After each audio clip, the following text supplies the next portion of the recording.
Olá, caros alunos, meu nome é Isaac Silva e nesse vídeo nós vamos fazer uma breve revisão das 3 unidades do nosso curso de modelos matemáticos para a nossa avaliação que ocorrerá no próximo domingo. Então, prestem bem atenção que vai ser apenas uma lembrança de tudo que nós vimos nesse curso, tá? Então, eu vou começar falando sobre o jogo dos discos. O jogo dos discos, nós trabalhamos com uma modelagem onde nós temos um plano com um ladrilhamento quadrado, né? Vocês já devem saber o que é um ladrilhamento. E nós temos a seguinte missão: lançar um disco, uma moeda, uma argola, que tem um determinado raio, né? A gente trabalha muito com diâmetro, né? Então nós temos o diâmetro do disco e nós temos o lado do quadrado. E a ideia é trabalhar a relação entre esse lado do quadrado e o diâmetro do disco para que a gente possa ter lançamentos sucessivos desse disco no plano ladrilhado e vamos trabalhar com a probabilidade do disco cair inteiramente dentro de um desses quadrados, certo? Então, isso nos leva a uma noção de probabilidade, a uma noção de muito geométrica, né? Uma probabilidade geométrica que nos leva a uma função quadrática. Então, existem vários conteúdos que podem ser aplicados no ensino médio, né, final do fundamental e no ensino médio também, porque a gente pode aplicar esse modelo. Então, esse Applet aqui está na nossa plataforma e ele faz essa simulação, né, da gente fazer o lançamento dos discos. Então, se eu sair clicando aqui nesse botão, eu vou jogando o disco. Quando ele fica verde, ele cai inteiramente dentro de um dos quadrados. Quando ele fica vermelho, ele acaba cobrindo a interseção entre dois quadrados que possuem interseção, tá? Então, nós podemos lançar 200 vezes e a gente contabiliza o número de eventos que foram favoráveis, ou seja, que o círculo caiu dentro de um dos quadrados. E a gente consegue calcular essa probabilidade aqui fazendo a frequência, né? Número total de lançamentos, lançamentos favoráveis dividido pelo número total de lançamentos. A gente consegue estimar essa probabilidade experimentalmente, tá? Agora, o que nós fizemos de mais importante nesse curso foi trabalhar a parte matemática, onde a gente vai calcular a probabilidade desse evento, né, o disco cair inteiramente dentro de um dos quadrados, a partir do diâmetro desse círculo, sabendo que o L é o tamanho do quadrado, L maior que zero é o lado de cada quadrado do ladrilhamento.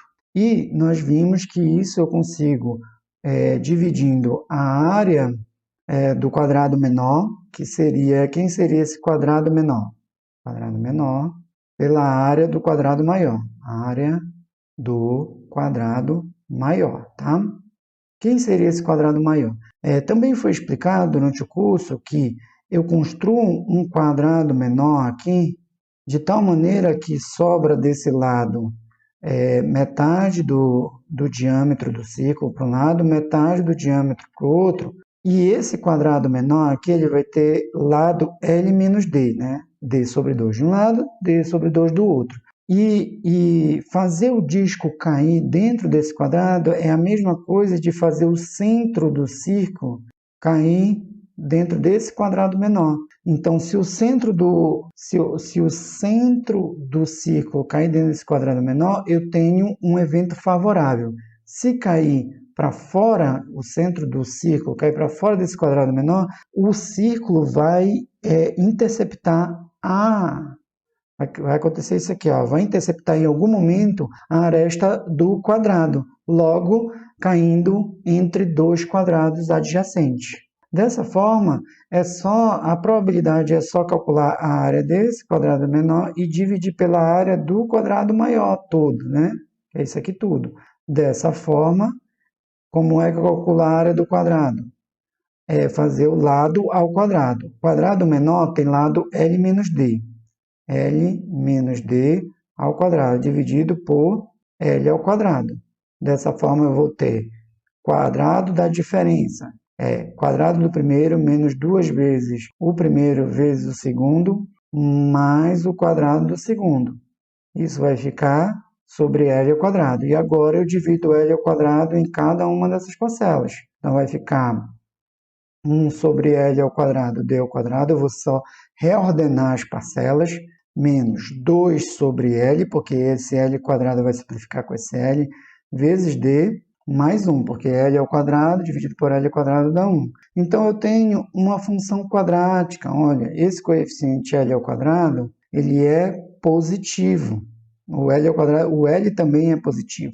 Então, eu tenho uma função quadrática. Lembrando que o meu diâmetro ele sempre vai ser positivo, né? O meu lado ele é sempre positivo, e eu também tenho que ter que o diâmetro não só ele vai ser positivo, mas ele tem que ser menor que L.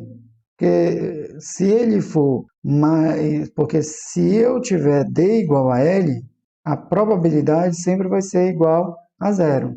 Então, o meu D, o D até pode assumir zero, até pode assumir L, mas a probabilidade do D assumindo L, ela é zero. E a probabilidade do D ser zero, então, probabilidade de zero vai ser igual a 1. Então, como é que ficaria o gráfico desse? A gente pode fazer muito facilmente no GeoGebra, vocês têm esse gráfico já pronto lá na plataforma, por isso eu estou fazendo apenas uma lembrança. O gráfico ele vai ser um pedaço de uma parábola, né? Só um arco de uma parábola desse jeito aqui. Para cá é zero e acima do L é zero também. E aqui, quando o D é zero, eu vou ter probabilidade 1. Então, esse é o gráfico da minha probabilidade, né, em função de D. O eixo do x é D e o eixo do y é a probabilidade. Tudo bem, gente? Então, isso basicamente é o que a gente precisa para a nossa prova. Lembrando que se eu quero calcular, dado o diâmetro fixo e eu quero calcular a probabilidade, é só usar essa fórmula aqui, inclusive caiu numa dos exercícios de vocês, usar essa fórmula e isolar o D. Calcular o D em função do L, que vai ser fixo, e da probabilidade que foi fixada. Tá? Esse foi um exercício que vocês tiveram que fazer. Tentem fazer também. Então, acredito que esse modelo ele já foi bem explorado. Vamos tentar trabalhar do segundo modelo. Nosso segundo modelo foi o modelo de despoluição. Nesse modelo de despoluição, gente, a gente trabalhou um modelo onde a gente tinha um determinado lago, né? Vamos pegar uma vasilha, tá? Vamos trabalhar com vasilha para simplificar. Tem uma vasilha e nós temos uma quantidade de poluente conhecida nessa vasilha. Vamos supor que eu tenha 200 ml, eu vou trabalhar com o mesmo 200 ml de poluente, é o volume do poluente dessa água, mas que está totalmente diluída aqui. E aí a gente trabalha com a poluição toda diluída, eu posso ir trocando uma quantidade a cada dia, né? A gente troca uma quantidade fixa, percentual de água com poluente, te tira e coloca água limpa. Então, essa quantidade de poluente ela vai diminuindo.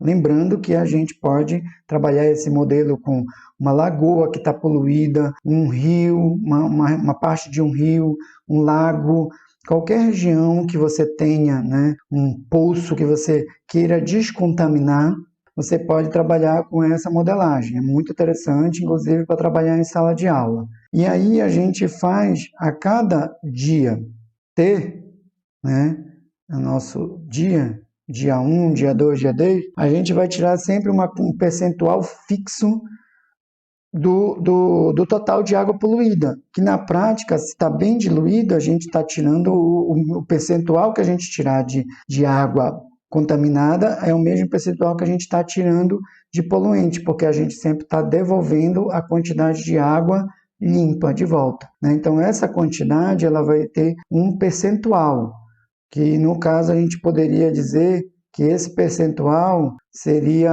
vamos supor, 25%. A cada dia a gente retira 25% desse total da contaminação presente. Então, esse aqui é o nosso percentual, poderia chamar de alfa, tá? Isso não importa. Então, esse modelo, ele nos levou a trabalhar assim. Então, a quantidade de poluente no dia T vai ser o Q de T? Quantidade Q de poluentes no dia T. Então, vai ser uma função poluente em função do tempo. E eu já sei que no instante zero, logo no início, nós temos 200 nessa poluição. E no próximo dia, eu já sei que eu vou ter que pegar essa quantidade de poluente e subtrair 25%, que a gente pode escrever 0,25, tá? De 200. Então, na prática, no dia 1, eu tenho 0,75 vezes 200. E quando a gente for fazer o Q2, a gente vai ter o quê? A gente vai ter, de novo, pegar o Q1, repetimos o mesmo cálculo, que vai ser Q1 menos 0,25 de Q1. Então, o meu Q2 vai ser Q1 é 0,75 de 200, menos 0,25 de 0,75 de Q1. Fazendo a subtração aqui, a gente pode fazer de um jeito que vai aparecer isso aqui, 0,75 dessa quantidade de 0,75 que já tinha de 200. Ora, isso é 0,75 ao quadrado de 200. Ou seja, se a gente fizer o Q3 até o QT qualquer, a gente vai chegar na fórmula 0,75 elevado a T vezes 200. Essa é a fórmula que a gente vai trabalhar na modelagem de remoção de poluição, né? Despoluição de um lago. E o mais importante é que vocês façam os exercícios, porque nós vamos trabalhar 50% da nossa avaliação exercícios matemáticos, 50% em teoria. Então, é importante saber explicar o modelo, mas é importante que vocês saibam fazer essas contas. Tudo bem? Então, gente, o que acontece? Vamos para o nosso terceiro modelo. O nosso terceiro modelo, ele foi o desafio geométrico, que envolve trabalharmos com ladrilhamento. Dessa forma, a gente pode olhar para o que é o ladrilhamento. É importante que vocês lembrem de todos aqueles conceitos que nós estamos trabalhando durante as nossas aulas. Quais conceitos, professor? O primeiro são aqueles conceitos de soma dos ângulos de polígonos, né? Polígonos regulares. O que é um polígono regular? O que é ângulo? Certo? Então, isso é bem importante que vocês lembrem de todos esses conceitos. Então, eu espero que vocês façam essa revisão, porque é muito importante para entender o ladrilhamento, tá? E nós vamos trabalhar com ladrilhamentos bem comportados. O que é um ladrilhamento bem comportado? É um ladrilhamento que só tem figuras regulares, tá? Ou seja, todas as medidas dos lados dos polígonos que vão compor são congruentes, são iguais as medidas. Nós vamos trabalhar com polígono, com ladrilhamento, onde a interseção entre os polígonos ela só pode ser um lado ou um vértice. E a terceira condição é que eu vou ter que olhar para os meus pontos de interseção entre os polígonos do ladrilhamento e a ordem dos polígonos ela tem que ser a mesma para qualquer ponto. Se você está rotacionando no mesmo sentido ao redor de cada ponto, você inicia do mesmo polígono, essa ordem tem que ser a mesma. Então vejam aqui alguns exemplos de ladrilhamentos bem comportados. Então nós temos o ladrilhamento padrão 4-4-4-4, né? Então quando eu pego qualquer ponto de interseção, né, entre esses polígonos que eu giro ao redor dele, eu só consigo varrer 4 polígonos que são quadrados. E quantos lados tem cada quadrado? Tem 4 lados. Então, dessa forma, você gira, você sai de um quadrado, você vai para percorrendo e acha 4 quadrados. Então, por isso que o padrão tem 4 polígonos, onde cada polígono tem 4 lados. Então, a gente representa o padrão por essa upla aqui, né? Isso é como se fosse um vetor, né? De 4 posições, porque eu tenho 4 polígonos de 4 lados, 4 quadrados. E aqui embaixo você tem o ladrilhamento padrão que só usa hexágonos. Então são todos ladrilhamentos, até agora, ladrilhamentos bem comportados e que são regulares. Por que regular, professor? Porque utiliza o mesmo polígono para construir todo o ladrilhamento. Então os quadrados eles são congruentes, né? É o mesmo quadrado.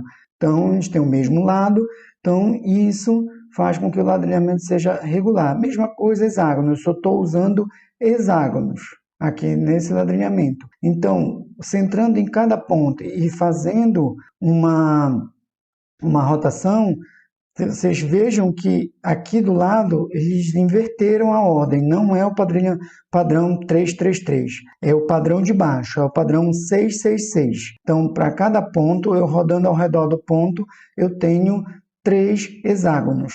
Então, rodando, meu padrão dessa figura aqui, gente, né, que é o de hexágonos, é o padrão 666, certo?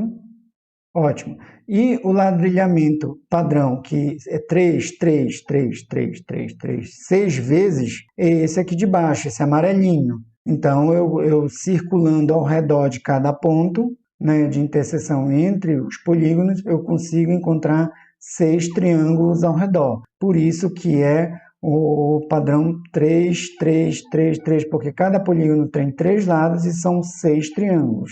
E esse último ladrilhamento padrão aqui, ele não é regular, ele é semi-regular, porque nem todos os polígonos são congruentes. Eu tenho hexágonos e quadrados, então ele passa a ser semi-regular, mas todos são polígonos regulares. Os octógonos têm o mesmo lado e os quadrados também têm os mesmos lados, e o lado do quadrado coincide com o lado do octógono. Então, dessa forma, eu tenho o ladrilhamento padrão, que pode ser o 488, pode ser o 884 ou o 848, depende de qual polígono eu inicio, certo? Se eu inicio num quadrado e vou para os octógonos, então eu tenho o 488, mas se eu começo de um octógono e caminho no sentido do outro octógono, o próximo vai ser o quadrado, é o padrão 884. Então, aqui, esses padrões representam o mesmo ladrilhamento, a menos da rotação, né? Da rotação que eu faça e de qual polígono eu inicio a contagem. Tudo bem? Então, é importante que vocês saibam essas definições, mas também saber calcular ângulo, né? A medida de um ângulo de um polígono regular de n lados. Todas essas fórmulas nós vimos. Então, se eu quero calcular a soma dos ângulos de um polígono regular de n lados, é só fazer n menos 2 vezes 180 graus. E se eu quero o valor do ângulo desse polígono, né, de n lados, alfa n, é só fazer n sobre 2, n menos 2 vezes 180 graus, dividido por n. É importante que vocês lembrem dessa forma. Bom, então, gente, essa aula ela foi uma aula de revisão, foi a última videoaula, no caso um encontro assíncrono, né, uma videoaula gravada, para vocês poderem assistir, fazer uma revisão para a prova de vocês, que já vai ser domingo. Nós vamos nos encontrar ainda quarta-feira, que vai ser a nosso último encontro síncrono. Eu espero que vocês estudem, leiam o máximo possível todos os 3 materiais básicos, né? Que foi o material base para o curso. Então foram 3 apostilas. Tem as aulas, nossas aulas síncronas estão todas gravadas na aba disciplina. Vocês têm o GeoGebra para dar apoio para vocês poderem entender os gráficos ou entenderem algumas contas. Procurem estudar o máximo que vocês puderem para fazer uma boa prova, porque nós teremos apenas 24 horas para a nossa prova. Então estudem bem, nos vemos até quarta-feira. Até a próxima.